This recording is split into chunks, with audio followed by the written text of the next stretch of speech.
ଆଚ୍ଛା ପିଲେମାନେ କେମିତି ଅଛ? ଭଲ ଅଛୁ ଦିଦି। ପାଠ ସବୁ ମନେ ଅଛି ନା? ଆମେ ପୂର୍ବ କ୍ଲାସରେ ଯୋଉ ଗୁଣନ ହରଣ ସବୁ ପଢିଥିଲେ ମନେ ଅଛି ତ? ହଁ ଦିଦି। ଆଚ୍ଛା ତାହେଲେ ଏବେ କହିଲ 2 କୁ 2 ଥର ଗୁଣିଲେ କେତେ ହେବ? 4 ଦିଦି।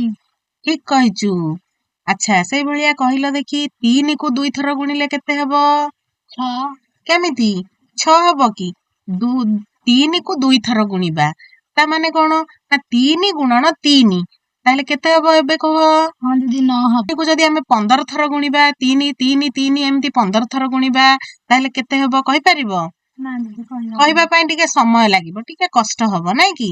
ତେଣୁ ତାକୁ ଆମେ ସହଜ ଉପାୟରେ କେମିତି ଗୁଣିକି ବାହାର କରିପାରିବା, କେମିତି ତାକୁ ଲେଖିପାରିବା, ତା ପାଇଁକା ଆଜି ଆମେ ପଢିବା ଘାତ ଓ ଘାତାଙ୍କ। ତେବେ ଚାଲ ଆମେ ଘାତ ଓ ଘାତାଙ୍କ ପଢିବା। ପ୍ରଥମେ ଆମେ ଦେଖିବା ଯଦି ଆମେ 32 କୁ 2 ର ଗୁଣଫଳ ରୂପେ ପ୍ରକାଶ କରିବା ତାହେଲେ କେମିତି ପ୍ରକାଶ କରିବା? ଦେଖ 32 କୁ କେମିତି ଆମେ ଲେଖିପାରିବା? 2 ଗୁଣନ 2 ଗୁଣନ 2 ଗୁଣନ 2 ଗୁଣନ 2 ତାମାନେ 5 ଥର ଆମେ 2 କୁ ଗୁଣିଲେ 32 ପାଇବା। ତାହେଲେ ଆମେ ଏଠି 2 କୁ କେତେ ଥର ଗୁଣିଛେ? 5 ଥର। 5 ଥର ତ? ଠିକ କହିଛ। ଆଚ୍ଛା ତେବେ ଏଇ 32 କୁ 2 କୁ 5 ଥର ଗୁଣିଲେ ଯୋଉ ଆମେ 32 ପାଉଛେ ତାକୁ ଆମେ 2 ର ଘାତ ରୂପରେ ଲେଖିଲେ କେମିତି ଲେଖିବା? ଦେଖ ଏମିତି ଲେଖାଯିବ ଯେ 32 equal to 2 to the power 5 ଅର୍ଥାତ୍ 2 ଆଧାର ବିଶିଷ୍ଟ 5 ଘାତ 32 କୁ ଆମେ ସେଇଭଳି ଭାବରେ ପ୍ରକାଶ କରିପାରିବା। ତାହେଲେ ଏଠାରେ 2 ଟୁ ଦି ପାୱାର 5 ରେ ଆମେ ଦୁଇଟା ଜିନିଷ ରଖିଛେ, 2 ଗୋଟେ 5 ଗୋଟେ। ତାହେଲେ 2 କୁ ଆମେ କଣ କହିବା ଜାଣିଛ? ହଁ ଦିଦି ଆଧାର। ଆଧାର କହିବା। ଆଚ୍ଛା ପଢିଛେ, ଆଗରୁ ପଢିଛ କି? 5 କୁ କଣ କହିବା ଜାଣିଛ? ଘାତ କହିବା। ଠିକ କହିଛ। ତେବେ ଏଇଠି ଦେଖ 2 ଟୁ ଦି ପାୱାର 5 ରେ 2 ହେଉଛି ଆଧାର ଆଉ 5 ହେଉଛି ଘାତ। ଠିକ ସେଇପରି ଆମେ ଆଉ ଗୋଟେ ଦେଖିବା ଉଦାହରଣ ଯେ 125 କୁ 5 ର ଘାତ ରୂପରେ ଆମେ କେମିତି ଲେଖିପାରିବା। 125 କୁ ଆମେ କେତେ ଥର 5 କୁ କେତେ ଥର ଗୁଣିଲେ ଆମେ 125 ପାଇପାରିବା? 3 ଥର ଦିଦି। ଦେଖ 3 ଥର 5 ଗୁଣନ 5 ଗୁଣନ 5 ହେଲେ ଆମର 125 ହଉଛି। ତେବେ ଆମେ ତାକୁ ଯଦି ଘାତ ରୂପରେ ଲେଖିବା ଏଠାରେ 5 କୁ କେତେ ଥର ଗୁଣା ଯାଇଛି? 3 ଥର। 3 ଥର। ଠିକ କହିଛ। ଆଚ୍ଛା 125 କୁ 5 ର ଘାତ ରାଶି ରୂପରେ ଲେଖିଲେ ସେମିତି କେମିତି ଲେଖା ଯାଇପାରିବ? ତାହେଲେ 125 equal to 5 to the power 3 ବା 5 ଆଧାର ବିଶିଷ୍ଟ 3 ଘାତ।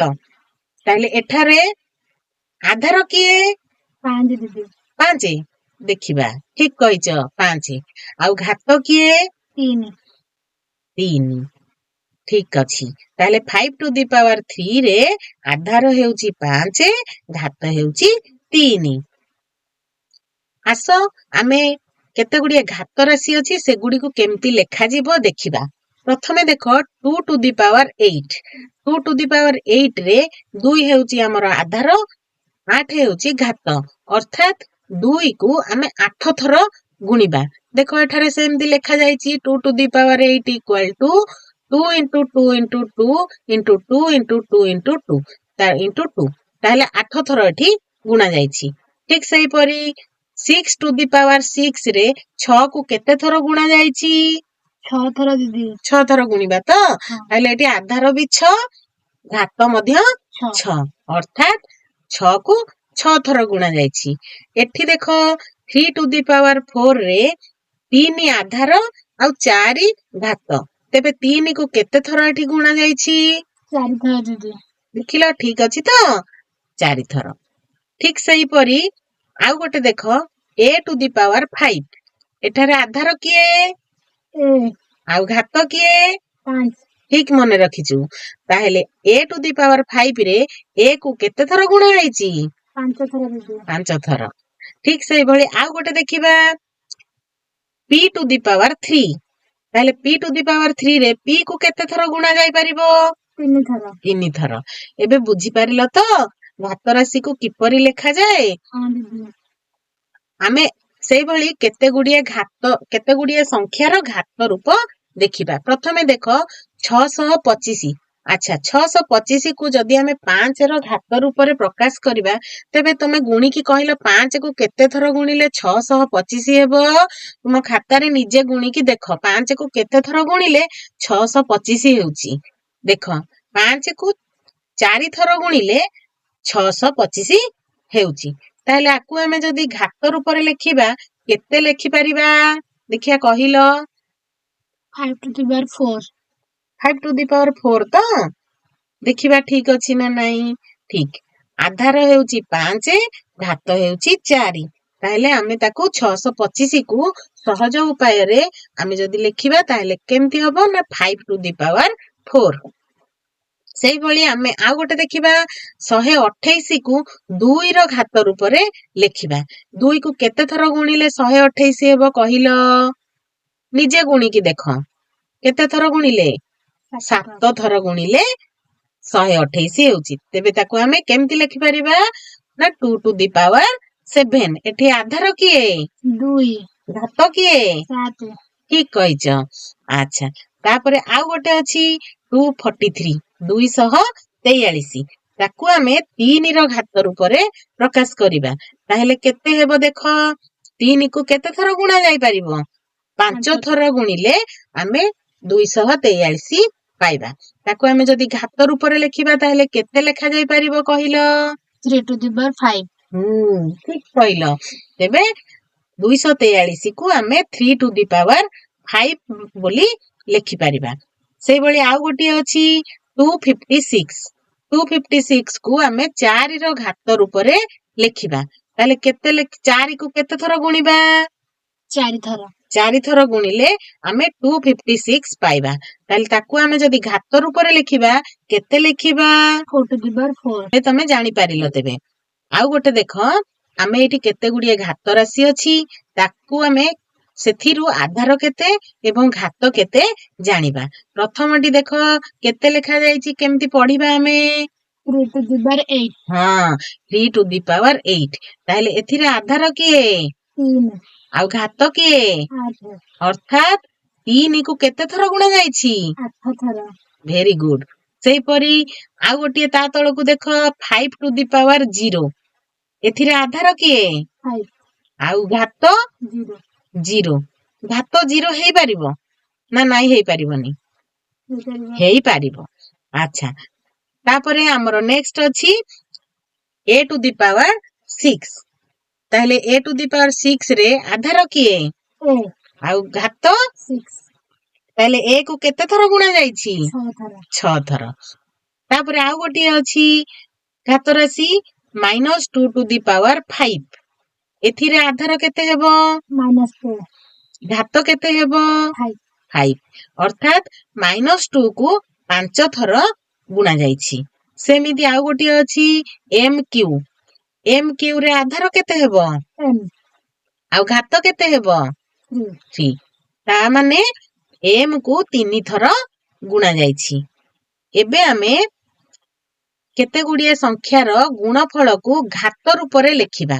କେମିତି ଲେଖା ଯାଇପାରିବ? ଦେଖ ଏଠି 4 କୁ କେତେ ଥର ଗୁଣା ଯାଇଛି? ଦେଖିଲ ଗଣିକି କହିଲ। 5 ଥର। 5 ଥର। ତେଣୁ ଆମେ ତାକୁ ଘାତ ରୂପରେ ଲେଖିଲେ କେମିତି ଲେଖିବା? ଏଠି ଆଧାର କେତେ? 4, 4 ହବ। କେତେ ଥର ଗୁଣା ଯାଇଛି ସେଇଟା ହବ ଆମର ଘାତ। କେତେ ଥର ଗୁଣା ଯାଇଛି? 5 ଥର। 5 ଥର। ତେଣୁ ତାକୁ ଆମେ ଘାତ ରୂପରେ ଲେଖିଲେ କେତେ ଲେଖିବା ନା 4 to the power 5। ବୁଝିପାରିଲ? ହଁ ଦିଦି। ଆଉ ଗୋଟିଏ ଦେଖିବା। ଆଚ୍ଛା ତେବେ ଏଇଠି ଦେଖ a କୁ କେତେ ଥର ଗୁଣା ଯାଇଛି? 4 ଥର। 4 ଥର। ତେଣୁ ତାକୁ ଆମେ ଘାତ ରୂପରେ ଲେଖିଲେ କେତେ ଲେଖିବା? କୁହ। A to the power 4. a to the power 4। କାହିଁକି? ଆଧାର ହେଉଛି a ଆଉ ଘାତ ହେଉଛି 4। ତାହେଲେ ଆମେ ତାକୁ ଘାତ ରୂପରେ ଲେଖିଲେ a to the power 4। ଠିକ ସେଇଭଳି ଏଇଠି 8 କୁ କେତେ ଥର ଗୁଣା ଯାଇଛି ଗଣିକି କୁହ। 7 ଥର ଦିଦି। 7 ଥର। ଠିକ ସେଇଭଳି ଆଉ ଗୋଟିଏ ଦେଖ B କୁ କେତେ ଥର ଗୁଣା ଯାଇଛି? 3 ଥର ଦିଦି। 3 ଥର। ତେଣୁ ତାକୁ ଆମେ ଘାତ ରୂପରେ ଲେଖିଲେ ଏବେ ତ କହିପାରିବ। ହଁ ଦିଦି। କେମିତି ହବ ଘାତ ରୂପରେ ଲେଖିଲେ? B to the power 3। B to the power 3। ଆଉ ଗୋଟିଏ ଦେଖ -5 କୁ କେତେ ଥର ଗୁଣା ଯାଇଛି ଗଣିକି କୁହ। 6 ଥର ଦିଦି। 6 ଥର ତ? ହଁ। ତାହେଲେ ଏଠି ଘାତ କେତେ ହେବ? -5 ଠିକରେ କୁହ। ମୁଁ ଘାତ ପଚାରିଛି। 6 ଦିଦି 6। କେତେ ଥର ଗୁଣା ହେଇଛି ମୁଁ ପଚାରିଛି। ସେଇଟା ହଉଛି ଆମର ଘାତ। ଆଉ ଯାହା କୁ ଗୁଣା ଯାଇଛି ସେ ହେଉଛି ଆଧାର। ତାହେଲେ ଏଠି ଆମେ ଘାତ ରୂପରେ ଲେଖିଲେ କେତେ ଲେଖିବା? -5⁶। ତେବେ ଏବେ କୁହ ଆଧାର କେତେ ଆଉ ଘାତ କେତେ? ଆମ ଆଧାର ହଉଛି -5, ଘାତ ହଉଛି 6। Very good. ଆଉ ଗୋଟିଏ ଦେଖ এবି କୁ କେତେ ଥର ଗୁଣା ଯାଇଛି? এবି କୁ 5 ଥର। এবି ଗୁଣନ এবି ଗୁଣନ এবି ଗୁଣନ এবି ଗୁଣନ এবି। ତେଣୁ ସେଇ ଏ ବି କୁ 5 ଥର ଗୁଣା ହେଇଛି। ତାକୁ ଯଦି ଆମେ ଘାତ ରୂପରେ ଲେଖିବା କେତେ ହେବ? AB⁵। ହଁ, ଏଥର ବୁଝିପାରିଲ ତାହେଲେ। ଦେଖ 8 କୁ ଏଇଠି ଆମେ କେତେ ଥର ଗୁଣିଛେ କୁହ? 7 ଥର ଦିଦି। ଭଲସେ ଗୁଣ ଗଣ। ଠିକ ଅଛି ତ? ହଁ ଦିଦି। 7 ଥର। ତେବେ ଆମେ ତାର ଘାତକୀୟ ରୂପ ଯଦି ଆମେ ଲେଖିବା କେମିତି ଲେଖିବା? ଦେଖ କେତେ ହେବ? 8⁵। ଆଚ୍ଛା, ତାହେଲେ ଏବେ ଏଥିରେ ତମେ କହିବ ଆଧାର କେତେ ଆଉ ଘାତ କେତେ? ଆଧାର 8, ଘାତ 7। ଠିକ କହିଛ ତ? ଦେଖିବା ଠିକ ଅଛି ନା ଭୁଲ ଅଛି? ଆଧାର 8, ଘାତ 7। ଆରେ ବା, ବଢିଆ କହିଲ ତ। ଠିକ ବୁଝିପାରିଲ ଏବେ।